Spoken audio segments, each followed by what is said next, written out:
ಚಿಕ್ಕ ಮರದಡಿಯ ನೆರಳಿನಿಂದ ಇನ್ನೊಂದು ನೆರಳು ಒಡೆದು ಬೇರಾಗಿ ಚಲಿಸುವ ಹಾಗೆ ತೋರಿತು. ಚಲಿಸಿದುದು ಮಾತ್ರವಲ್ಲ, ನನ್ನ ಕಡೆಗೆ ಚಲಿಸುವಂತಿತ್ತು.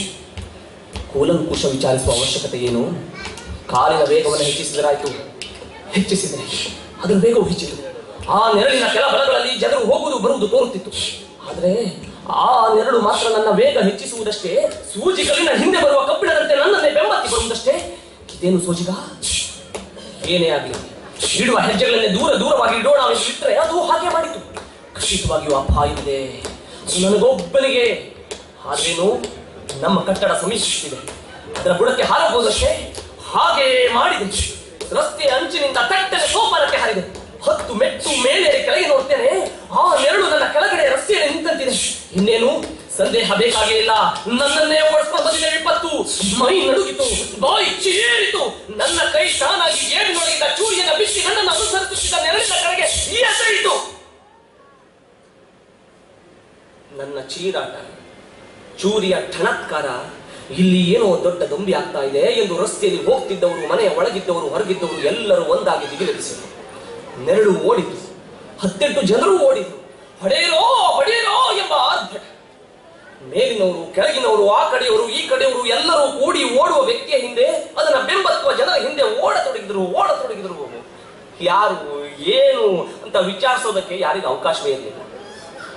ಬೊಬ್ಬೆ ಹಿಂದೆ ಜನರು, ಜನರ ಹಿಂದೆ ಬೊಬ್ಬೆ. ಜೀವವಿದ್ದ ನೆರಳು ಏನಾಯ್ತು, ಎಲ್ಲಿಗೆ ಹೋಯ್ತು, ನಾನಂತೂ ಅರಿಯೆ. ಮಾರನೇ ದಿನ ಸಾಯಂಕಾಲ ಸಮಾಚಾರ ಗೊತ್ತಾಯ್ತೆ ನಾಯ್ಕ್ರೆ? ಯಾವ ಸಮಾಚಾರ? ಯಾರೋ ಒಬ್ಬ ದುಷ್ಟ ಈ ವಟಾರದಲ್ಲೇ ಹೊಂಚಾಗ್ತಾ ಇದ್ದ. ಯಾರಿಗೋ ತಿಳಿತು, ಎಲ್ರು ಹೋಗಿ ಅಟ್ಟಿಸ್ಕೊಂಡು ಹೋದ್ರು, ಹಿಡಿದ್ರು, ಕೈಯಲ್ಲಿದ್ದ ಚೂರಿಯಿಂದ ತಿಳಿದ್ರು. ಅದೇನು ನೀರೇ ರಕ್ತಾನೆ ಹೊರಬಂತು. ನಾನು ಹೇಳಲಿಕ್ಕೆ ಹೊರಟಿರೋದು ಈ ಕಥೆಯಲ್ಲ, ಇದಕ್ಕೊಂದು ಉಪಕಥೆ ಇದೆ. ನನ್ನ ಅಂಗಡಿ ಸಮೀಪದಲ್ಲಿ ಒಂದು ಆಸ್ಪತ್ರೆ ಇದೆ. ಇರಬಹುದು. ಇದೆ. ಅಲ್ಲಿ ಒಂದು ಅನಾಥ ಶವ ಇದೆ. ಅನಾಥ ಶವ? ನಾವು ಬಹುಶಃ ಅದರ ಶವ ಸಂಸ್ಕಾರನೂ ಮಾಡಬೇಕಾಗಿ ಬರಬಹುದು. ನಾನು ಶವ ಪರೀಕ್ಷೆಯಲ್ಲಿ ಅಷ್ಟೊಂದು ನಿಪುಣನಲ್ಲ. ಅದು ನನಗೂ ಗೊತ್ತುಂಟು ನಾಯಕರೇ. ಆ ಶವಕ್ಕೆ ನಿಮಗೆ ಪರಿಚಯವಿರುವ ಒಂದು ಹೆಸರಿದೆ. ನನಗೆ ಪರಿಚಯವಿರುವ ಹೆಸರು? ಅದರ ಸೊಂಟದ ಪಟ್ಟಿಯ ಕುಲಿಯಲ್ಲಿ ಅಬ್ದುಲ್ಲಾ ಎಂದು ಬರೆದಿದೆ. ಅಬ್ದುಲ್ಲಾ? ಬಾಳೂರರ ಮುಂದಿನ ವಾಕ್ಯಗಳನ್ನ ಕೇಳುವ ತವಕ ನನ್ನಲ್ಲಿ ಇರಲಿಲ್ಲ. ಆ ಅಬ್ದುಲ್ಲಾ ಕೆರೆಕೋಡಿ ಅಬ್ದುಲ್ಲನಾಗಿರಬಹುದೇ? ಅದನ್ನ ಶೋಧಿಸುವುದಕ್ಕಾಗಿಯೇ ನನ್ನನ್ನು ಬರ ಹೇಳುವುದೆಂದು ಸ್ಪಷ್ಟವಾಯಿತು. ಕರೆಯದಿದ್ರು ನಾನು ಹೋಗ್ತಿದ್ದೆ. ನನಗೆ ಆ ಹೆಸರು ಅಷ್ಟು ಮೋಹಕ. ಅಬ್ದುಲ್ಲಾ. ಮತ್ತೆಲ್ಲೂ ಹುಡುಕಿದ್ರು ಇಲ್ಲ. ಆ ಹೆಣದೊಳಗಾದ್ರೂ ಅಬ್ದುಲ್ಲಾ ಕುಳಿತಿರುವನೋ ನೋಡೋಣ ಅಂತ ಅವ್ರ ಕಾರ್ನಲ್ಲಿ ಆಸ್ಪತ್ರೆಗೆ ಹೋದೆ. ಹೆಣ ಸ್ಮಶಾನಕ್ಕೆ ಹೊರಡಲು ಸಿದ್ಧವಾಗಿತ್ತು. ಹೆಚ್ಚು ಪರೀಕ್ಷಿಸಬೇಕಾಗಿರ್ಲಿಲ್ಲ. ಇವ ನಮ್ಮ ಅಬ್ದುಲ್ಲನೇ. ಪಾತುಮ್ಮನ ಕನಸಿನ ದೈವ. ಅದೇ ಮುಖ, ಅದೇ ಮೈಕಟ್ಟು. ಅಲ್ಲಿದ್ದ ಅಧಿಕಾರಿಗಳು ನನ್ನನ್ನು ಕೇಳಿದ್ರು, ಈತನ ಪರಿಚಯವಿದೆ? ಹೌದು. ತಂದೆ ಹೆಸರು? ಮೊಯಿದ್ದೀನ್. ಕಸುಬು? ಇಲ್ಲೇ ಏನೋ ಮಾಡ್ತಿದ್ದ. ಉತ್ತರಾಧಿಕಾರಿಗಳು? ಪಾತುಮ್ಮ ತಾಯಿ. ವಿಳಾಸ ಕೊಡಬಹುದೇ? ಕೂಡಲೇ ಚೀಟಿಯಲ್ಲಿ ಬರೆದುಕೊಟ್ಟೆ. ನಾವು ಹೊರಟೆವು. ಮುಖವನ್ನು ಈ ಕಡೆಗೆ ತಿರ್ಸುವಾಗ ನನಗೆ ಚಿಕ್ಕದೊಂದು ಚೂರಿ ಕಾಣಿಸಿತು. ಚೂರಿ? ಹೌದು, ನನ್ನ ಚೂರಿ ಅಂತ ಇದೆಯಲ್ಲ. ನೆತ್ತರ ಕೆಸರನ್ನ ಮೆತ್ತಿದ ಹಾಗಿದೆ. ಅಬ್ದುಲ್ಲನ ನೆತ್ತರು, ಅವನ ಕೆಸರು, ನನ್ನ ಚೂರಿ. ನಾನು ಮಂಗಳೂರಿನಲ್ಲಿ ಬಂದಿಳಿದಾಗ ಮೃತ್ಯುವಿನ ಸಾಮ್ರಾಜ್ಯದಿಂದ ತಪ್ಪಿಸಿಕೊಂಡು ಬಾಳಿನ ಬುಡಕ್ಕೆ ಕಾಲಿಟ್ಟಂತಹ ಸಂತೋಷವಾಯಿತು. ಬದುಕಿ ಬಂದ್ಯಾ ಮಗನೇ ಎನ್ನುತ್ತಾ ತಾಯಿ ಗದ್ಗದ ದನಿಯಿಂದ ನನ್ನನ್ನು ಸ್ವಾಗತಿಸಿದರು. ಮತ್ತೆ ದುಃಖದ ಅಣೆಕಟ್ಟನ್ನ ಕಿತ್ತ ಹಾಗಾಯಿತು. ಕ್ಷೇಮ ಸಮಾಚಾರ ಎಲ್ಲ ಆಯ್ತು, ಊಟ ಆಯ್ತು. ನಾನು ಮರಳಿ ಬಂದಲ್ಲ ಅನ್ನೋ ಹಿಗ್ನಿಂದ ತಾಯಿ ಇದ್ದಿಂದಿತ್ತ ಓಡಾಡ್ತಿದ್ರು. ಅಬ್ದುಲ್ಲನ ಮಾತನ್ನ ಎತ್ತುವಳೋ ಅಂತ ನನಗೆ ಹೆದರಿಕೆ. ಕೇಳದೆ ಬಿಡ್ತಾಳೆ. ಯಾಕೆ? ಅಬ್ದುಲ್ಲಾ ಬಂದನೆ. ಅಬ್ದುಲ್ಲಾ, ಹೌದು, ಅಬ್ದುಲ್ಲಾ. ಪಾಪ ಆ ಮುದಿ ಹೆಂಗಸು ಮೊನ್ನೆವರೆಗೂ ದಾರಿ ನೋಡ್ತಾನೆ ಇದ್ಲು. ಮೊನ್ನೆ ಅವನ ಕಾಗದನ ಎದೆ ಮೇಲೆ ಇಟ್ಕೊಂಡು ಕಣ್ಣನ್ನ ಮುಚ್ಚಿದ್ಲು. ಉಸಿರು ಗಾಳಿಯಲ್ಲಿ ತೇಲಿ ಹೋಯ್ತು ಮಗ. ಪಾತುಮ್ಮ ಸತ್ತಳೆ. ಸಾಯ್ಲಿ ತಳಿಯೇ.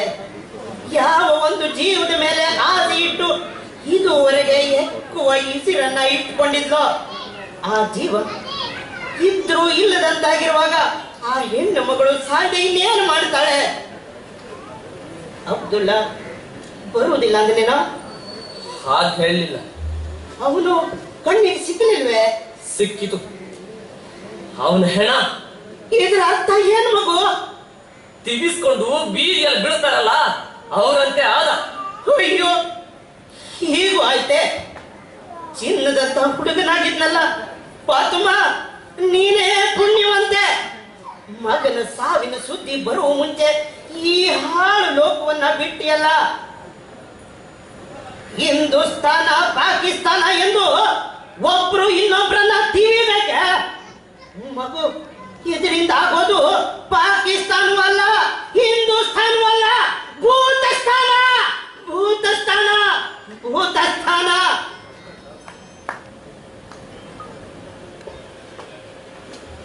ಅಬ್ದುಲ್ಲಾ ಸತ್ತ,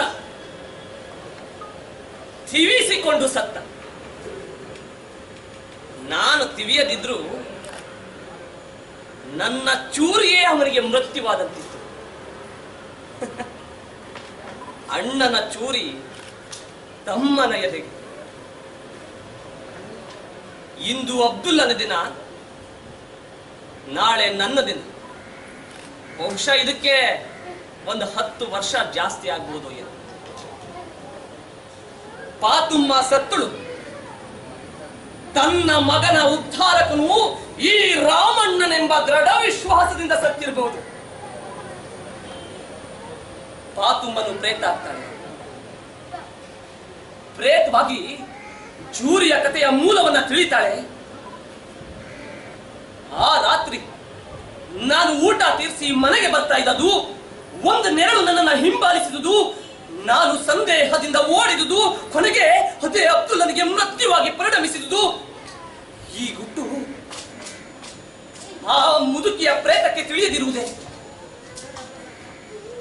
ಆಗ ನನ್ನ ಒಬ್ಬನೇ ಒಬ್ಬ ಕಂದನನ್ನ ಏನ್ ಮಾಡಿಬಿಟ್ಟೆ ರಾಮಣ್ಣ?